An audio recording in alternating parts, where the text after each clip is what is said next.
Et on va continuer à parler de monnaie avec toi, Léa Ducré. Tu as trouvé le moyen de concilier la question du revenu universel et des crypto-monnaies. C'est exactement ce que souhaitait notre socio Bruno Gassio le soir de notre lancement le 15 janvier dernier. Oui, et j'ai découvert ça en jouant à un jeu de société. Ça joue au Monopoly en fait, c'est ça?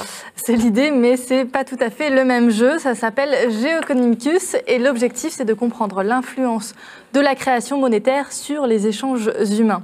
La question c'est en gros, selon la monnaie que l'on utilise, est-ce qu'on se crêpe le chignon ou est-ce que l'on s'entraide? Est-ce qu'on écrase le plus petit ou est-ce que l'on coopère? Ça se joue en deux parties avec deux types de monnaies différentes. Dans la première partie, la création monétaire fonctionne plus ou moins comme dans notre société. C'est-à-dire comment ça fonctionne dans notre société? Qui crée la monnaie?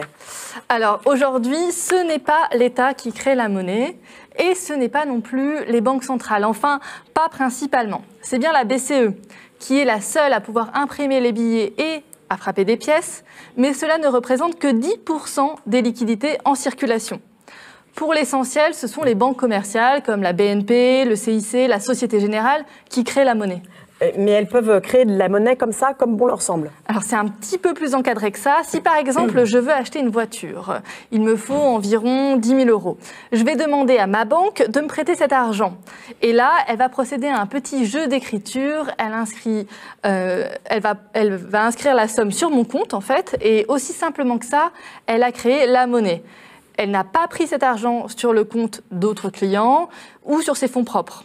En fait, c'est une simple inscription électronique sur laquelle elle percevra des intérêts. Cette monnaie, elle peut la créer parce que je m'engage à travailler pour la rembourser. Et la grande majorité de l'argent qui circule dans le monde, c'est ça, c'est de la dette. Et c'est exactement ce qui se passe dans le Geoconomicus. Les joueurs doivent tous emprunter à la banque pour pouvoir acheter de la nourriture. Et au fil du jeu, nous remboursons la banque avec des intérêts. Mais très vite, il faut emprunter à nouveau pour que l'argent continue de circuler. On regarde. Tout le monde est prêt? Oui. J'achète DMFE. La banque nous donne de l'argent, voilà, donc on contacte des crédits auprès de la banque. Et donc c'était assez stressant parce qu'effectivement, on était tous en compétition les uns contre les autres. J'ai fini par être surendetté et je me suis retrouvé à repartir de zéro. Donc à ce moment-là, oui, c'était très compliqué. En fait, repartir de zéro quand il y a déjà des riches, on se rend compte que c'est très très dur. Ça s'est bien passé pour moi. J'ai essayé de ne pas emprunter. Et donc on a vu effectivement en jouant que la banque s'accaparait tous les revenus et qu'on se retrouvait sans rien, quoi. La monnaie devient de plus en plus rare. Donc on se retrouve tous en quelque part en crise de paiement et il y en a quelques-uns qui s'en sortent. On a joué au jeu du capitaliste, j'ai envie de dire. On a appris à vivre dans notre société actuelle. Ce qui était marrant, c'est de voir qu'il faut attendre plusieurs galères pour pouvoir relancer en fait un système d'entraide. C'est un peu le Titanic. Quelques chaloupes et beaucoup de noyés, quoi. Beaucoup de noyés, c'est vachement marrant ton jeu. C'est un peu comme dans la vraie vie en fait. Oui, alors pour la petite histoire, c'est un système qui m'a pas vraiment réussi parce que j'ai fini par mourir en prison et criblé de dettes. C'est super, c'est vraiment bien. C'est dans la deuxième partie que ça devient vraiment intéressant. On y joue avec un autre type de monnaie, la monnaie libre. Dans ce système, il n'y a pas de banque et pas de dette. Mais alors, comment on crée la monnaie? Eh bien, on reçoit tous la même somme tous les jours. Une sorte de revenu universel, quoi. En quelque sorte, et tout l'argent qui circule n'est créé que via ce système de versement universel. Il faut bien comprendre que personne ne paye véritablement pour ça, l'argent appartient à tout le monde. On le sent tout de suite, l'ambiance est radicalement différente. Je peux je peux te vendre 2 J. Ah bah moi je veux bien. 2 J et je te donne un bleu et un rouge. Voilà. Merci. Là où dans le premier jeu, on était vraiment très très stressé parce qu'il fallait rembourser ses intérêts à la banque. Dans celui-là, Et on joue, quoi. On est tous dans le même bateau quelque part, et on est moins dans cette impression de se tirer les pattes et de devoir tirer la couverture à soi. C'était beaucoup plus collaboratif. Ça facilitait l'esprit de collaboration en fait. On a commencé à s'entraider, il y en a qui ont commencé à faire chercher pour d'autres. Ah mais il faut ça, attends, c'est comme si c'était devenu un projet d'équipe et plus trop un projet personnel.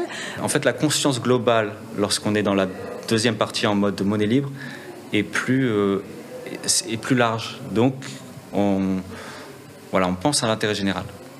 Et est-ce que là, tu as aussi terminé en prison?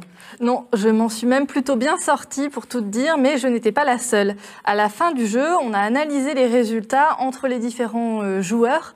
Gérard Meunier, organisateur du jeu, nous les a décryptés. D'après les résultats que nous avons eus ce soir, donc on fait les comparatifs et on voit qu'avec la monnaie libre, on arrive à produire beaucoup plus de valeur. Donc l'économie marche mieux et qu'en plus, elle est plus égalitaire dans la mesure où les participants donc, produisent plus de valeur que dans l'économie que nous connaissons.